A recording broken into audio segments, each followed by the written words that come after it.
नमस्कार. जय विशेष मध्ये मी तेजल नागरे तुम्हा सर्वांचं स्वागत करते.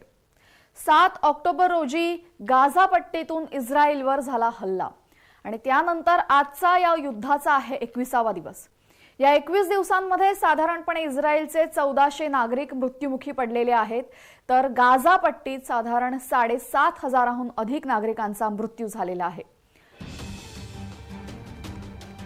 आता या दोन देशांच्या दोन राज्यांच्या युद्धामध्ये अमेरिकेची एंट्री झालेली आहे. अमेरिकेने सिरियावर इराणी सैन्याच्या तळावर 2 ठिकाणी हल्ले केले.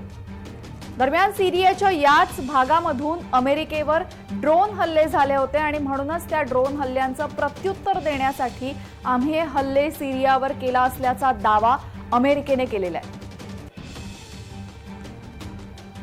तर दुसरीकडे आता इराण गाझा सोबत उभा राहिलेला आहे, पॅलेस्टाईन सोबत उभा राहिलेला आहे आणि इराणने इस्रायलला धमकी दिलेली आहे की गाझामध्ये इस्रायली सैन्य घुसलं तर त्यांना तिथेच गाडून टाकू, अशी धमकी इराणकडून देण्यात आलेली आहे.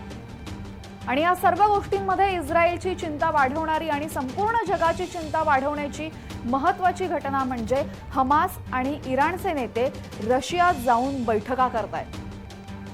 या बैठकांचं कारण असं सांगण्यात येत आहे की गाझा पट्टीमध्ये युद्धबंदी करणे, जे युद्धबंदी आहेत इस्रायलचे गाझा पट्टीमध्ये त्या युद्धबंदींना सोडणे, गाझात मदत पोहोचवण्यासाठी या बैठका होत आहेत, असं स्पष्टीकरण रशियाकडनं देण्यात आलं. मात्र गाझा पट्टीत युद्ध बंद करण्यासाठीचे आतापर्यंतचे सर्व प्रयत्न निष्फळ झालेले आहेत.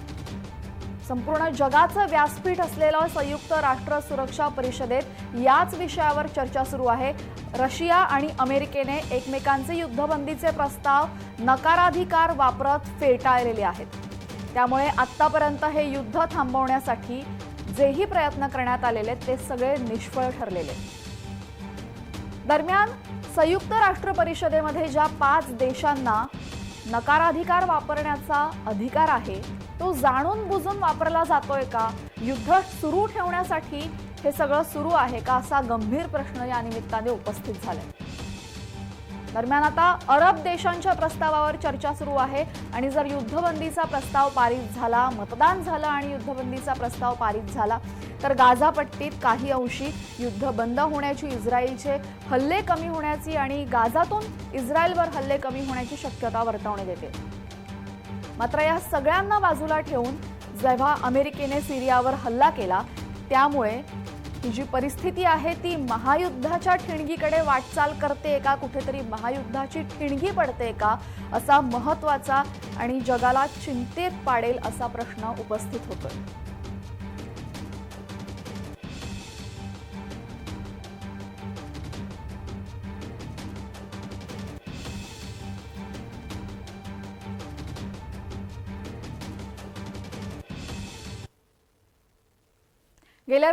गेल्या 24 तासांमध्ये गाझामध्ये एका रात्रीत इस्रायलने 250 पेक्षा जास्त ठिकाणी हल्ले केलेले आहेत. युद्धाचा आजचा 21वा दिवस आहे आणि आतापर्यंत गाझा पट्टीमध्ये 7,000 पेक्षाही जास्त जणांचा मृत्यू झालाय. यामध्ये हमासच्या महत्त्वाच्या सूत्रधारांचा मृत्यू झाल्याचा दावा इस्रायलकडून करण्यात आलेला आहे. दरम्यान इस्रायलने त्यांचे हल्ले वारंवार सुरूच ठेवलेले आहे, कारण की ते हे दावा करतात की त्यांना हमासला संपवायचं आहे. मात्र या संपूर्ण युद्धामध्ये बळी जातोय तो निष्पाप जीवांचा, सामान्य नागरिकांचाच.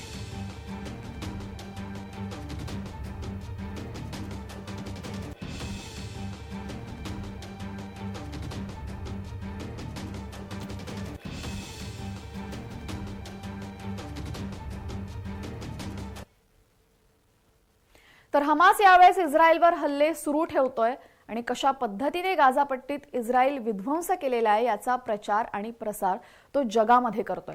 खरं तर हमास ही एक दहशतवादी संघटना आहे आणि दहशतवादी संघटनेचा भारताने आणि अर्थात संपूर्ण जगाकडून विरोधच करण्यात आलेला आहे.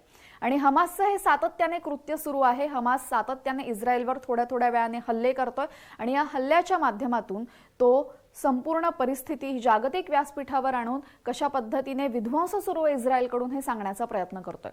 दरम्यान या व्यासपीठावरून इस्रायल हल्ले थांबवण्याचाही प्रयत्न करतोय. यासाठी हमास आणि इराणच्या अधिकाऱ्यांनी रशियन अधिकाऱ्यांची भेट घेतली. या भेटी दरम्यान काय घडलं होतं आणि महायुद्धाची ठिणगी नक्की कशी पडते हे आपण सविस्तर जाणून घेऊयात। युद्धबंदींच्या सुरक्षेसंदर्भात चर्चा झाल्याचं यावेळेस रशियाने सांगितलेलं आहे। युद्धावर बंदी आणण्यासाठीची चर्चा झाल्याचं हमासने सांगितलं।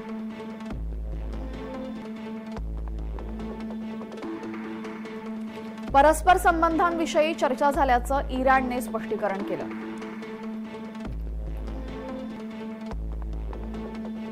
रशियाने हमासच्या अतिरेक्यांना बोलवून चूक केली असा इस्रायलने दावा केलेला आहे या भेटी संदर्भात।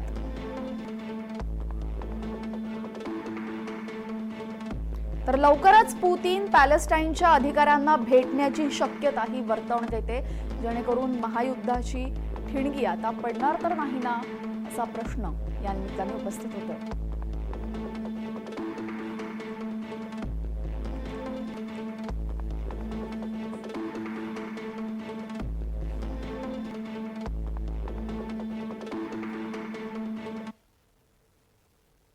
तर संपूर्ण जगात आता नागरिक रस्त्यावर उतरून गाझापट्टीमध्ये होणारे हल्ले बंद करा असं सांगतायत। तसेच हमासने ज्या 222 जणांना युद्धबंदी केलेलं आहे त्यांना सोडायला सांगतायत। मात्र हे सर्व घडत असताना जगातील सर्वात मोठे व्यासपीठ म्हणजेच संयुक्त राष्ट्र सुरक्षा परिषद मात्र चर्चाच करतेय। अजूनपर्यंत संयुक्त राष्ट्र परिषदेने कोणताही हस्तक्षेप यामध्ये केलेला नाहीये, युद्धबंदी करा असं सांगितलेलं नाहीये। दरम्यान संयुक्त राष्ट्र परिषदेचा हस्तक्षेप न करणं हे काही पहिल्यांदा नाहीये। याआधी सुद्धा रशिया युक्रेन युद्ध झालं, त्या युद्धामध्ये सुद्धा संयुक्त राष्ट्र परिषदेची भूमिका काही अंशी बघ्याचीच होती। संयुक्त राष्ट्र सुरक्षा परिषदेत रशिया आणि अमेरिकेने एकमेकांचे युद्धबंदीचे प्रस्ताव नकाराधिकार वापरत फेटाळलेले आहेत। यावेळेस या संयुक्त राष्ट्र परिषदेमध्ये नक्की काय घडलं आहे हे आपण सविस्तर जाणून घेऊया।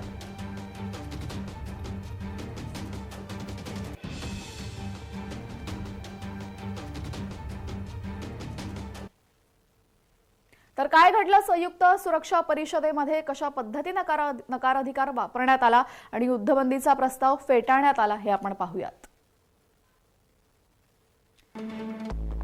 अमेरिकेने जो प्रस्ताव मांडला युद्धबंदीचा, तर अमेरिकेच्या बाजूने 10 देशांनी समर्थन दर्शवलं। रशिया, चीन आणि यूएईने अमेरिकेच्या प्रस्तावावर विरोध दर्शवला। तर रशियाच्या प्रस्तावाचं चीन, यूएई आणि गॅबॉन यांनी समर्थन केलं।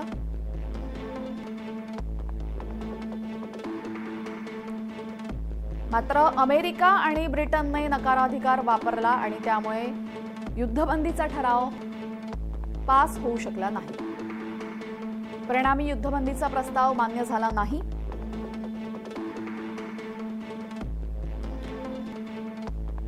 आणि या युद्धात निष्पापांचे बळी अजूनही घेणं सुरूच आहे।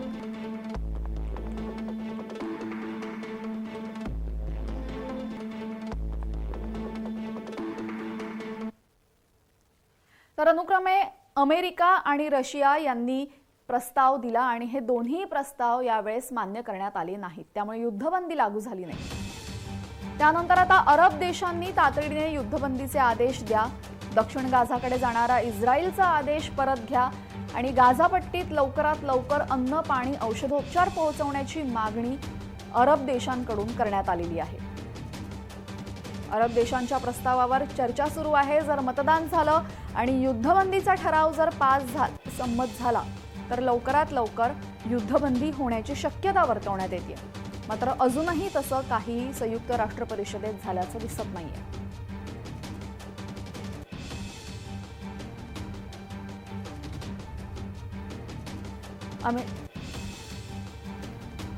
अमेरिकेचा इराणवर झालेला हल्ला ही सगळ्यात मोठी गोष्ट आहे, त्यामुळे महायुद्धाची ठिणगी पडल्याचं काही अंशी दिसतंय। इस्रायल आणि पॅलेस्टाईनमध्ये संघर्ष सुरूच आहे आणि आता यामध्ये अमेरिकेने उडी मारलेली आहे। दरम्यान अमेरिकेने इराणवर हल्ला केल्यानंतर इराणचे अधिकारी, हमासचे अधिकारी हे रशियाच्या अधिकाऱ्यांना भेटले आणि या भेटी दरम्यान चर्चा झाल्याचं समोर आलेलं आहे। या चर्चेमध्ये तातडीने युद्धबंदी करा, जे युद्धबंदी आहेत इस्रायलचे त्यांना तातडीने सोडा, लवकरात लवकर मदत पोहोचवा असे अशा गोष्टींवर चर्चा झाल्याचं सांगण्यात आलं। मात्र ज्यावेळेस रशियाने हमास आणि इराणला बोलवून घेतलं त्यावर इस्रायलने मात्र नाराजी व्यक्त केली आणि इस्रायलने असं म्हटलं की रशियाने घोड चूक केलेली आहे हे सगळं करून। त्यामुळे एका बाजूला इराण, हमास आणि रशिया तर दुसऱ्या बाजूला अमेरिका आणि इस्रायल असे दोन गट पडल्याचं इथे जागतिक पातळीवर आपल्याला दिसतं आणि त्यामुळे महायुद्धाची ठिणगी अमेरिकेच्या हस्तक्षेपामुळे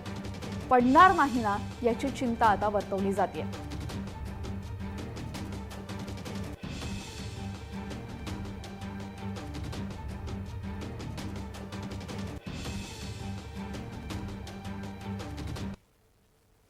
तर अमेरिकेने केलेल्या हस्तक्षेपामुळे मध्य पूर्वेमध्ये तणावपूर्ण परिस्थिती निर्माण झालेली आहे।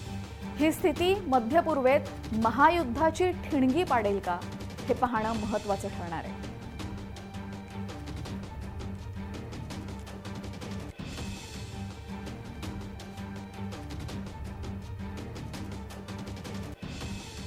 इस्रायल आणि पॅलेस्टाईनच्या युद्धाला 21 दिवस पूर्ण झालेले आहेत आणि या 21 दिवसांमध्ये 60,000पेक्षा जास्त पॅलेस्टिनी नागरिकांचा मृत्यू झालेला आहे तर 1400 पेक्षा जास्त इस्रायली नागरिकांचा मृत्यू झालेला आहे।